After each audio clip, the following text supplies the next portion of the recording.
मी सध्या जालना जिल्ह्यातील भोकरदन तालुक्यातील पूर्णा नदी काठावरती वसलेल्या वालसा खालसा या गावामध्ये आलेलो आहो।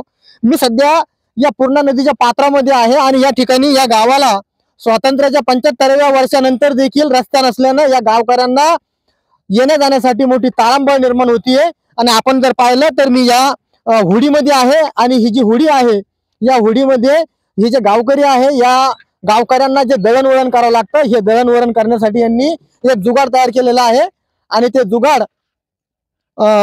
आपण या जुगाडामधूनच प्रवास करतोय। आपण जर पाहिलं तर हे जे जुगाड आहे या जुगाडामध्ये मी चालण्याचे प्रयत्न करतोय आणि आपण जर पाहिलं तर हे गावातील नागरिकांनी लोकवर्गणी तयार करून लोकवर्गणीमधून ये जा करण्यासाठी या ठिकाणी ही होडी तयार केली।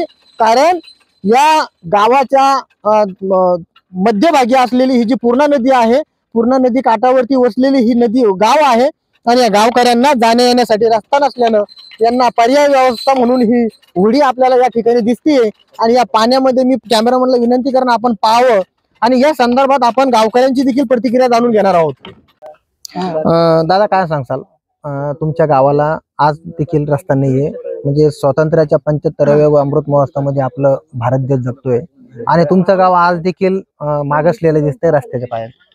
आम्हाला जवळपास बऱ्याच दिवसापासून रस्त्याचा प्रॉब्लेम आहे आमचा, पण कुचे साहेब झाले, दादा झाले, रावसाहेब पाटील दानवे यांच्या मार्गदर्शनाने हे काम चालू झालं। त्यांनी आमचा पूल मंजूर करून दिला, पण एवढे संबंधित कंत्राटदारांनी काम लवकर पूर्ण करावं असं आमचं म्हणणं आहे। आज रोजी बिन आमच्या शेतकऱ्याचा माल शेतात पडून रस्त्यामुळं बाहेरून जे व्यापारी येतात ते अक्षरशः कापूस 2000 रुपये कमी भावाना इथं खरेदी करतात, केवळ रस्त्यामुळं। प्रत्येक शेतकऱ्याला आज पैशाची गरज आहे, पण तो त्याचा माल विकू शकत नाही, केवळ एवढ्या कारणामुळं की भाव कमी, रस्ता नाही। हा जर आज रस्ता असता तर आज आमच्या गावात 5000 रुपयांना कापूस खरेदी करते व्यापारी येऊन। खराब रस्ता आहे ते, तर हाच कापूस आमचा आज 7000 रुपयांना गेला असता। 73 रुपये चालू आहे कापूस। मक्काला वाहतूक करण्यासाठी रस्ता चांगला नसल्यामुळं शेतकऱ्याची मक्का वावरात पडू नये, असे शेतकऱ्याचे बरेच प्रश्न आहे आमचे। त्याच्यामुळे रस्त्यामुळं सगळे मार्गी लागणारे या, त्यामुळे संबंधित कंत्राटदारांना लवकर काम करावं हीच आमची विनंती बस। नक्कीच ठेकेदारांना जे काम आहे ते तात्काळ सुरू करावं अशी अपेक्षा आहे। काय सांगसाल, हे जे गाव आहे वालसा खालसा या ठिकाणी होऊ घातलेल्या स्थानिक स्वराज्य संस्थांच्या निवडणुका आहेत, विरोधक उमेदवार आणि सत्ताधारी पक्षाचे उमेदवार या ठिकाणी तुमच्याकडे येतीलच मतदान मागायला, त्यावेळेस त्यांना तुम्ही काय सांगताल? त्यांना आमचं एकच सांगणं आहे की बाबा निवडणुकीपुरतच पाहू नका आमचं, कारण जीवन मरणाचा प्रश्न आहे। आमचे माल समजा कमी जास्त विकतील, पण जीवच जर जायला लागले या रस्त्यामुळे तर काय गावाची लोकसंख्या कमी होईल ना। वेळेवर पाऊस आला पाहिजे एवढंच आमचं सांगणं आहे। आणि निवडणुकीत आता स्थानिक स्वराज्य निवडणूक आहे म्हणता तुम्ही, त्याच्यात आश्वासन देऊन नाही, त्यानं खरोखरच हे काम मार्गी लावायला पाहिजे एवढंच सांगणं आहे। कोण होता तुम्हाला जिल्हा परिषद सदस्य? गणेश बापू फुके। त्यांच्या कार्यकाळामध्ये प्रशासक लागण्या अगोदर त्यांनी तुमच्या गावामध्ये काही आश्वासन किंवा तुम्हाला भेटी दिलेल्या? सांगितले ना, प्रत्येक वेळेस सांगितलं त्यांनी की बाबा तुमच्या गावाला रस्ता देतो, पूल देतो, त्यांनी सांगितलं, बऱ्याच वेळेस सांगितलं। त्यांच्या पाठलागामुळेच काम झालं हे झाले, नारायण कुचे झाले, दादा झाले। नक्की जे स्थानिक लोकप्रतिनिधी आहे या ठिकाणी माजी केंद्रीय मंत्री रावसाहेब पाटील दानवे, बदनापूर विधानसभा मतदारसंघाचे आमदार नारायण कुचे आणि जिल्हा परिषद सदस्य गणेश बापू फुके या सर्वांच्या सहकार्यानं किंवा त्यांच्या पाठपुराव्यामुळे या गावकऱ्यांना पूल मिळाल्याचं देखील या गावकऱ्यांना सांगितलं। मात्र त्या ठेकेदारानं, ज्या ठेकेदाराकडे ज्या कंपनीकडे हे काम आहे, त्यांनी याचं कामाचं टेंडर घेतलेलं आहे, त्या कंपनीनं तात्काळ या पुलाचं काम पूर्ण करावं आणि या गावकऱ्यांची जी अडचण आहे, शेतकरी विशेष सांगायचं झालं तर शेतकऱ्याचा जो माल आहे, शेती माल आहे, आज देखील शेतामध्ये पडून असल्याचं या गावकऱ्यांनी यावेळेस देखील सांगितलंय। तर रस्ता नसल्यामुळं कापूस हा 73 रुपये भाव असताना 5000 रुपयानं जातोय, 7300 रुपये असलेला भाव 5000 रुपयानं घेतोय। मका असेल यासह इतर पिके आहे। अरे दादा, आणखी एक विषय आहे, तुमचं जे गाव आहे दुग्ध व्यवसायामध्ये अग्रेसर असल्याचं बोललं जातं, मग हे जे दूध आहे तर हे दूध नेताना तुम्हाला कशी अडचण निर्माण होते? या ठिकाणी वाहन येत नाही तर मग तुम्ही दूध कसं नेताय? ते इकडून 4 किलोमीटर खराब रस्त्याने ती गाडी येते, ते प्रॉब्लेम त्या डेअरीवाल्याचा आहे। डेअरीवाला ते गाडी आणतो नेतो, त्याच्यामुळे त्याचं आम्हाला काही हे वाटत नाही. म्हणजे शेतकऱ्याला दूध ज्यादा लांब न्यायची गरज नाही, शेतकरी इथंच मोजून देतो. त्याच्यानंतर मग ते त्या डेअरीचं काम असल्यामुळं ते त्या डेअरीवाला बघून घेतो ती गाडी आणणं नेणं, त्याला पण खूप त्रास येतो.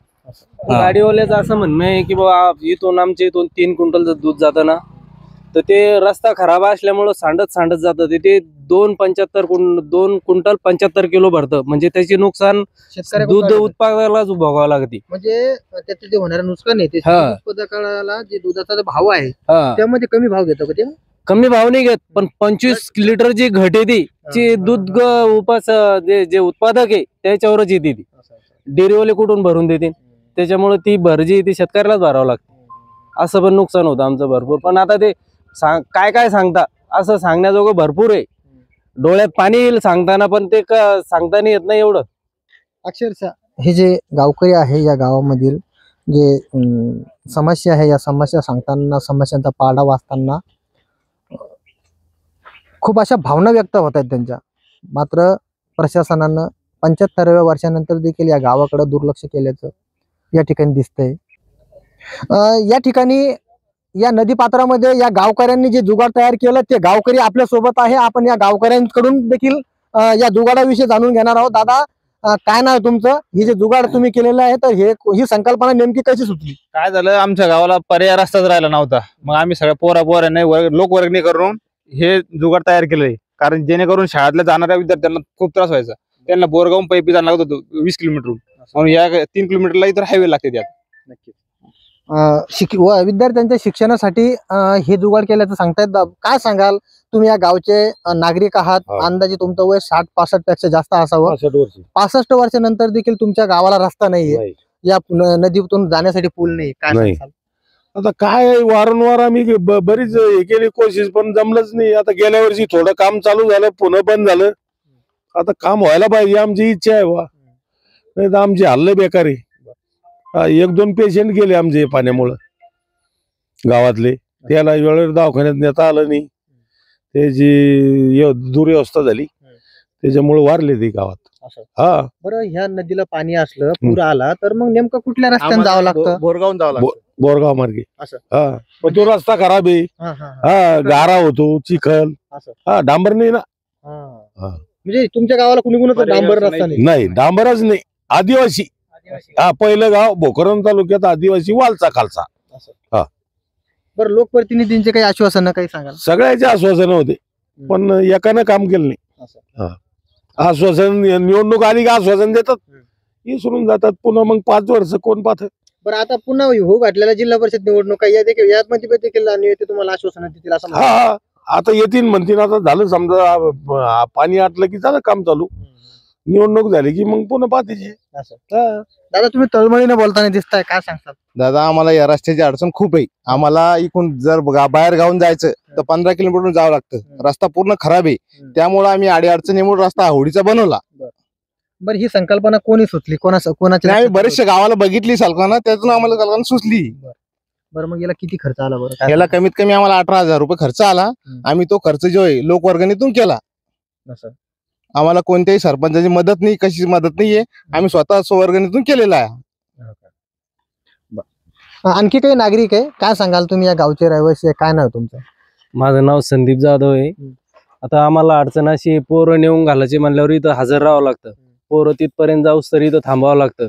पुन्हा 3 वाजता पोरं येते, पुन्हा सगळ्या पालकांना इथं हजर राहावं लागतं. एखादी कानी झाली हे बी काय दिसतं, पण एवढं काही सुरक्षित नाही. ते थोडं एक बॅलन्स आउट झालं तर पलटी बी होऊ शकते. आम्हाला जीव मुठीत धरून इथं हजर राहावं लागतं. पोरं पुन्हा इकडे आणून घालावं लागते, मग आम्ही पुन्हा शेतात कामाला जातो. बरं, ही होडी नव्हती त्यावेळेस कसं तुम्ही कुणी करायचं? कुठल्या गावाहून जावं लागायचं? आणि हे कधी केली तुम्ही होडी? आम्हाला 15 किलोमीटरचा फेरा घेऊन तिकडून केदारखेडा मार्गे जावं लागत होतं.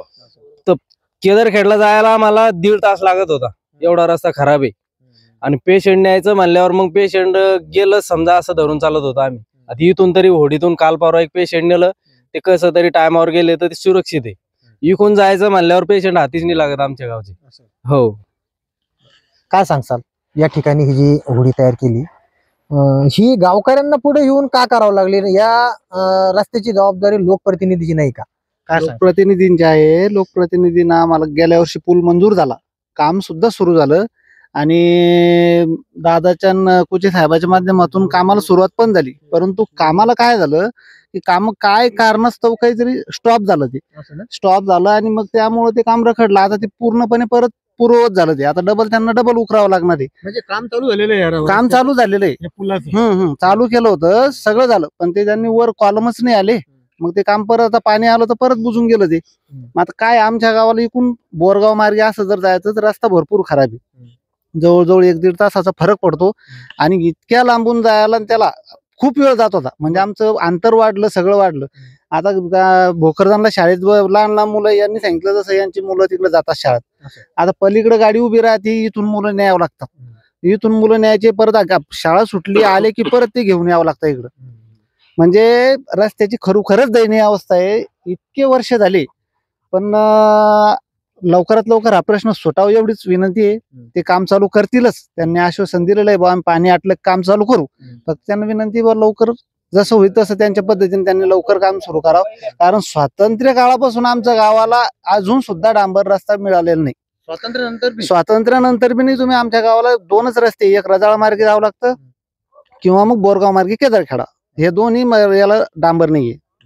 बरं मग या अगोदर ज्या निवडणुका झालेल्या आहे, या निवडणुकी म्हणजे उदाहरणार्थ विधानसभा असेल, लोकसभा असेल किंवा स्थानिक स्वराज्य संस्थांमध्ये जिल्हा परिषद निवडणुका असतील, हे जे लोकप्रतिनिधी आहे किंवा मग जे निवडणुकीमध्ये रिंगणात उतरणारे जे उमेदवार असतात, हे या गावामध्ये येऊन काही असं तुम्हाला ठोक असे आश्वासन दिलेले नाही का? असं कोणी सांगत होते, सांगितलं होतं, पण नंतर शेवटी आता दादा आणि कुचे साहेबाच्या माध्यमातून झाली, ती मंजुरी झाली. 10.5 कोटीचा पूल मंजूर झाला. मी काय सांगतो तसं काम पण सुरू झालं, पण ते काय कारणास्तव बंद पडलं आणि आता ते परत यावेळेस ते चालू करणार आहे, पूर्ण करू म्हणून त्यांनी आश्वासन दिलेलं आहे. फक्त आमची विनंती लवकरात लवकर तेवढं चालू करावं आणि रस्त्याचं हे करून द्यावं. कारण आमच्या गावाला सगळ्यात पहिली जुनी बाजारपेठ होती, बाजार भरायचं इथं. फक्त रस्ता नसल्यामुळे आमच्या गावातले भरपूर कुंभार आहे ना, गाव सोडलेलं आहे. कोणी केदारखेडला, कोणी डावरगावला, कोणी भोकरदनला पण राहतं. कारण हे रस्त्याच्या मुळेच अडचणी आहे सगळ्या आमच्या.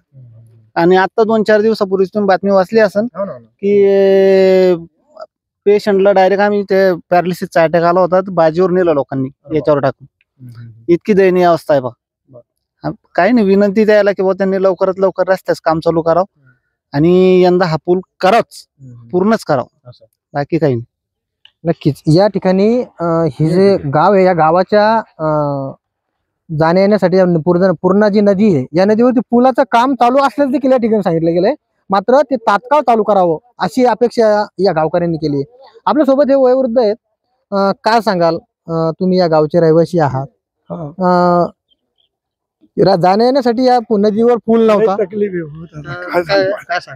काय सांगणार हेच आम्ही जायची इतकी तकलीफ आहे. दुकान करायला बी काही नेता येत नाही. एक तर बोरगाव मार्गे जात तर तिथे गाडी मिळत नाही. ही तकलीफ आम्हाला जास्त आहे. हो, बरं रस्ता नाही तर मग जे वाहनं आहेत, वाहनं न्यायला देखील अडचण निर्माण होतीये. एसटी महामंडळाची जी बस आहे, ती बस गीज काही येते का गावामध्ये? नाही काय जी बस येईल, कोणी आमच्या इथे बस नाही, काहीच येत नाही हो आमच्या इथे. ही तकलीफ लय आम्हाला. बरं हे जे पोराने हे केलेलं आहे, हे जुगाड, हे होडीचं, तर हे योग्य आहे का? चालतं का ते? म्हणजे सुरक्षित आहे असं वाटतं तुम्हाला? बिलकुल सुरक्षित आहे. आमचं तर काम भागतं ना, आम्ही सुरक्षित म्हणतो त्याला. नाही काय माहिती का प्रेक्षका हो, हे जे आजोबा आहे यांना आजपर्यंत रस्ता नव्हता, मात्र हे जुगाड केलं तर त्यांना ते योग्यच वाटणार. कारण खूप दिवसानंतर या गावकऱ्यांनी, या तरुण मुलांनी या ठिकाणी संकल्पना सुचवली आहे. आपण जर पाहिलं तर बरेच काही आणखी गावकरी या ठिकाणी उपस्थित आहे आणि त्यांनी ही जी संकल्पना सुचलेली आहे, ही संकल्पना योग्यता आता सध्या तरी या गावकऱ्यांच्या ज्या अडचणी होत्या जाण्या येण्याच्या, त्या सुटण्यासाठी या गावकऱ्यांनी हे ठरलं केलेलं आहे. मात्र स्थानिक लोकप्रतिनिधी जे आहेत, या प्रतिनिधींनी याकडे तात्काळ लक्ष देऊन हा जो पुलाचं काम चालू आहे, हे काम तात्काळ सुरू करून या गावकऱ्यांना जाण्या येण्यासाठी रस्ता करून द्यावा अशी अपेक्षा या गावकऱ्यांनी केली. सोनाजी जोगदंडे, story.com, जालना.